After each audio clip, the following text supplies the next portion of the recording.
Isang mapagpalayang araw po sa ating lahat, mga kaibigan. Ito po ang Kawal ng Demokrasya, Kawal ni Carbonell. Patuloy, mga kaibigan, ang kababalaghang nangyayari dyan po sa Kongreso, na kung saan abay napakalaki ng pagbabago ng ating po mga congressmen. Nagmimistula po sila, makabayan, dedicated public servants sa katauhan ng mga miyembro at mga chairman ng Quad Committee. Ito po ay isang pangyayari sa araw-araw na mukhang ito pa ang tatalo dyan sa mga teleserye na popular. Mas interesting or mas pakinabang ang Quad Committee at napakarami po tayong natututunan na lalaman sa mga tunay na pangyayari sa ating pong bansa, sapagkat wala pong kibit ang pagsalahad ng katotohanan dyan po, sapagkat masyado pong dedicated. Lumalabas ito pong ating mga congressman. Pag ganyan po ang Quad Committee, abay meron pong pag-asa ang ating bansa, sapagkat meron pala tayong mga congressmen na pareho nila Congressman Barbers, Congressman Fernandez, Dan Fernandez, Congressman Acop, Congressman Paduano, Congressman Abante, Congresswoman Luistro, at iba pang mararangal na mga kongresista. Para pati yung pong Muslim na congressman from Lanao, abay sumisikat po dahil sa pinapakita niyang pagka-makabayan. Ito si Congressman Adjong. At siyempre, nandiyan yung mga Congressman Franz Castro ng Makabayan Bloc. Nandiyan sila Congresswoman Brosas, Congresswoman Kimbo na hindi po nagpatinag doon sa pambubuli ni Sara Duterte dyan po sa Kongreso. Ito pong Quad Committee ng Congress ay ating pong sinasaluduhan, mabuhay kayo. Diyan po lumabas ang mga pangyayari na hindi po natin nababasa sa medyo humina na po media natin. Abay, nawawala na po yung mga makabayan natin, mga media personalities. Napapalitan na sila ng mga bayaran, vlogger, na marami rin po tumatangkilik sapagkat napakadali nga naman intindihin. Lalo yung mga pareho nila Banat Bay, yung mga Maharlika, at kung iba pang makabakya o mga walang saysay na mga vloggers. Ganun pa man, kung natatalo sila ng Quad Committee, halimbawa mas marami pong nanonood sa Quad Committee kaysa po sa Kawalan Demokrasya, tayo po'y sumasaludot at bibigay galang sapagkat yan ang kailangan ng bayan. Dito, diniklara halimbawa ng isang police killer na paborito ni Duterte, ito si Colonel Espinido, nang magtalampat ito nung sumasagot po sa katanungan ng Quad Committee, abay nadeklara niya ng pinakamalaking criminal syndicate sa Pilipinas ay Philippine National Police. Police Colonel, opisyal ng police, ang nagsabi niyan. At ako po'y sumasang-ayon sapagkat ang kapulisan, abay naging bulok na po yan. Nag-produce sila ng mga Bato de la Rosa, nakapag-produce sila ng Lieutenant Colonel Garma, Lieutenant isang full Colonel sino ba nandiyan sa Napolcom? Si Colonel Padilla ng Dapicol, si Colonel Ignacio. Pero maya-maya, babalik po sa ating alaala yan. Si Patay.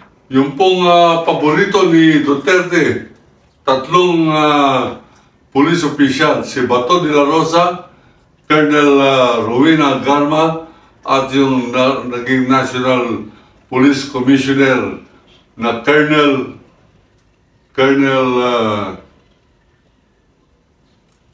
Ignacio yata yun. Anyway, lumalabas po ng pinakamalaking kriminal ngayon na dapat po ipagtuunan ng pansin ng PNP ay yung po nasa kanilang hanay na naging PCSO General Manager.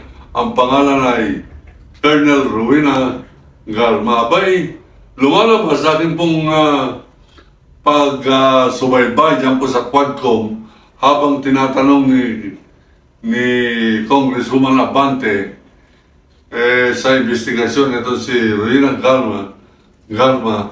Lumalabas mga kaibigan na hindi lamang ito nagpapatay, sang-ayon po sa ina ng isa sa mga napatay sa anti-drug war ni Duterte.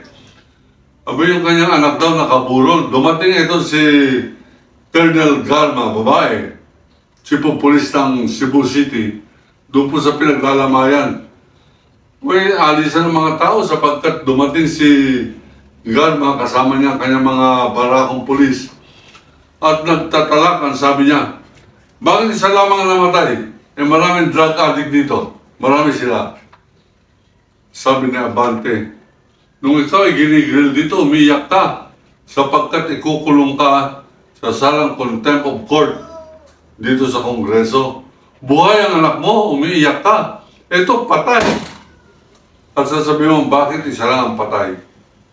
Hanggang ngayon, nakalalaya pa itong Garma na ito. Aba, kung ako po ay hindi makita ng katarungan dito laban sa policewoman na ito, ang kanyang pinagmamalaki ay kanyang napakalaking pera, yung kanyang dating ex-husband na si Colonel Vililla. Abay, multi-billionaire din po sapagkat nagkaroon po siya ng mga restaurant sa California hanggang Washington, hanggang Nevada, USA.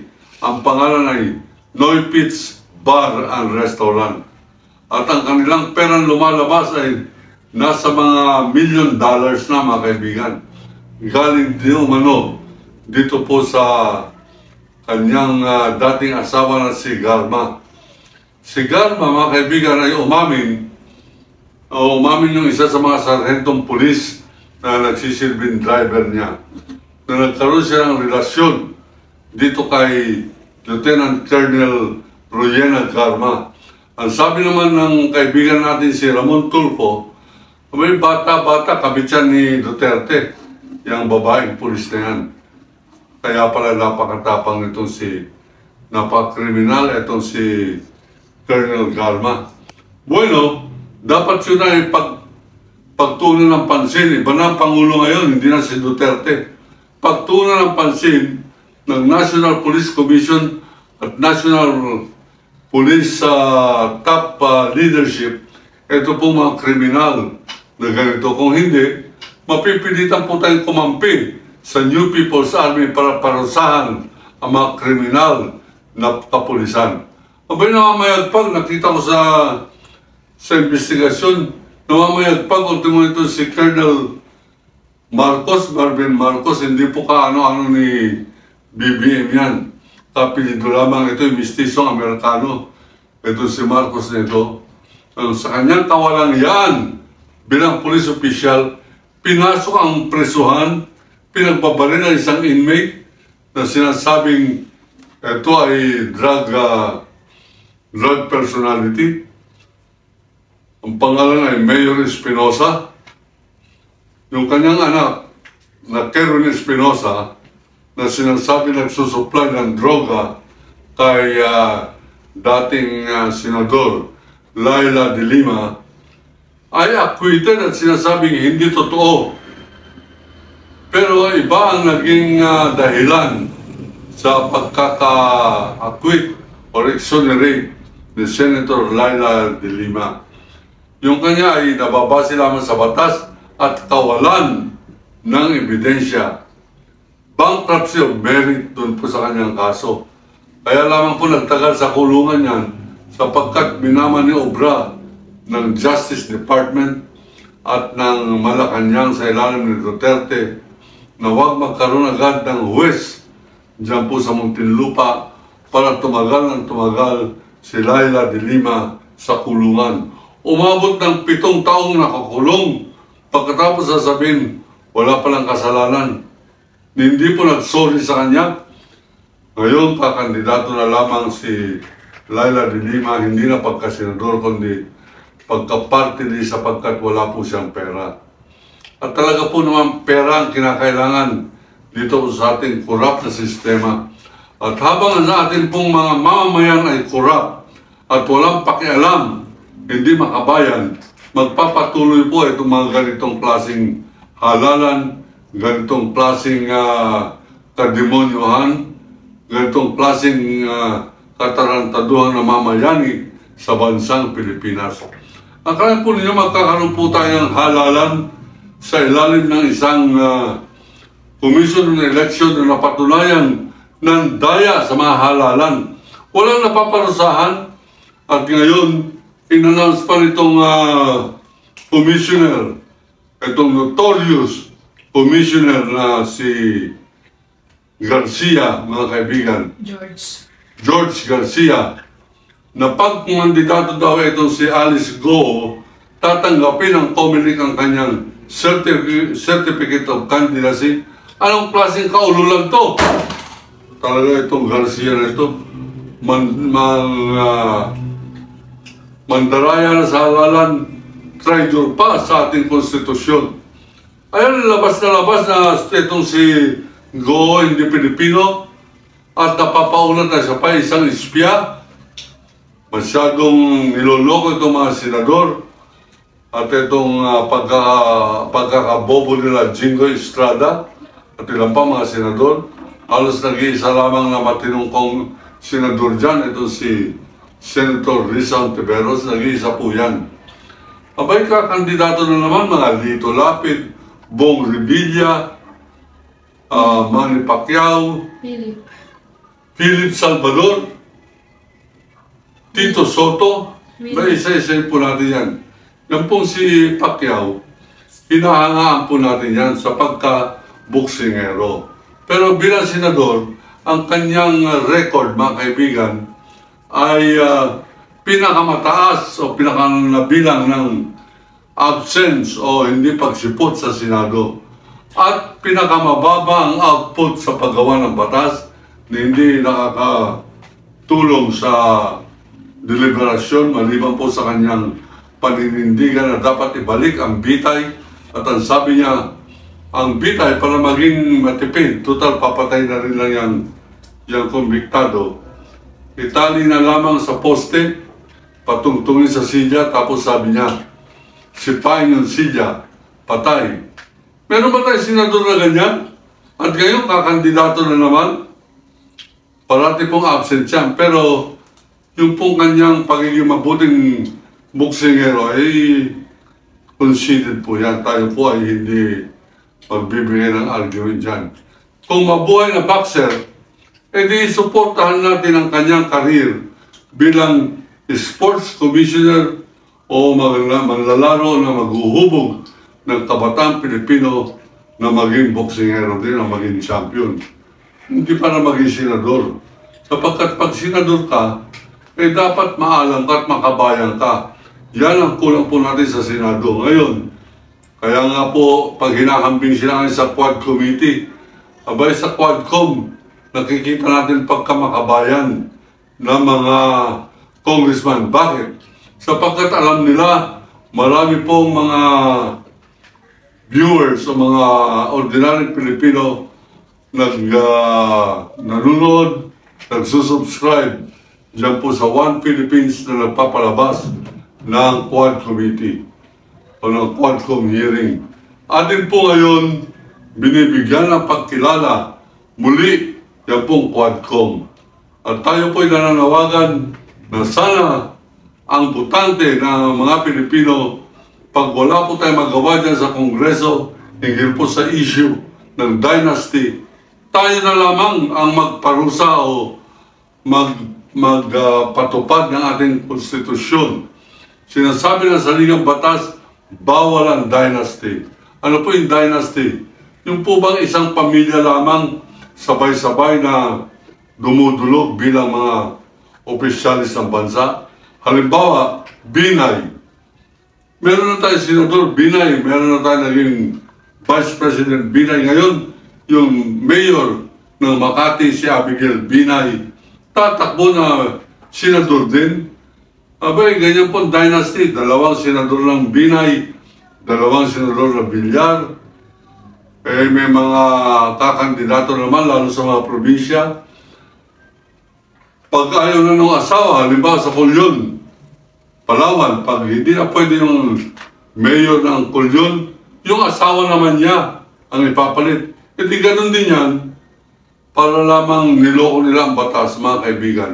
Ngayon, taong bayan dapat manindigan. Kung ako nga lang masusunod kaya lang wala naman susunod sa akin. Dapat i-boycott itong halalan na ito sapagkat yung dayaan, hindi pa natin nare-resolba, hindi pa napaparusahan o nadidemanda itong si Commissioner George Garcia. Abay siya na naman mag-preside dito po sa napakahalagang haligi ng demokrasya na kung tawagin po ay halalan. Yung pambababoy ng halalan ay mas masahol pa sa pagyurak na iba pa nating major criminal syndicates dito po sa ating bansa. Ngayon mga kaibigan, tayo po ay binibigyan ng karapatan. Sa karapatan na ito, ipakita natin ang ating tinig na hindi porke in-endorso ni Duterte, in-endorso ni Marcos, o in-endorso ng kung anong reliyon ay ating susundin. Dapat in-endorso yan, dapat ng pagkamakabayan na tayo lamang ang nakakaramdam. Dapat yan ay ating pong paninindigan at habang hindi naninindigan ng Pilipino, talaga po mabubusabos po tayo. Sabi nga ng aking kaibigan na international journalist, how can the Philippines be defended by the allies when Filipinos do not want to defend themselves? They are allowing China to do this to them without protesting. Hindi na nagproprotesta ang Pilipinas. Ang mga Pilipino naman, ang sinasabi, ano ilalaban natin dyan? Superpower yan. Tayo tirador? Hindi po. Dapat tayo ay manindigan. Halimbawa, binubunggo tayo napakaraming barko dyan po sa may Palawan. Abay, pauwi na natin yung kanilang ambassador dito. Sabihin natin, hindi ka namin kaibigan, binababoy mo kami. Hindi ka nakikinig, hindi ka re-respeto sa aming bansa. Hindi ka rin namin re-respetohin. Layas! China, layas sa amin. Ganyan po ang ating pong paninindigan. Yan po dapat natin paglaban habang ang Pilipino ay marunong pong magprotesta, marunong magalit, marunong manindigan laban sa kasamaan, laban sa katiwalian. Abay, meron po tayong pag-asa. At dyan po, mag-uumpisa ang pag-asa po natin na tinataguyod ng Quadcom at iba pang makabayang mga vloggers, iba pang makabayan ng mga media personalities na bubulalas ng ating pong kamalian at dapat baguhin sa ating pong gobyerno, ng ating pong PNP sa aking Espinido ay the biggest criminal syndicate in the Philippines.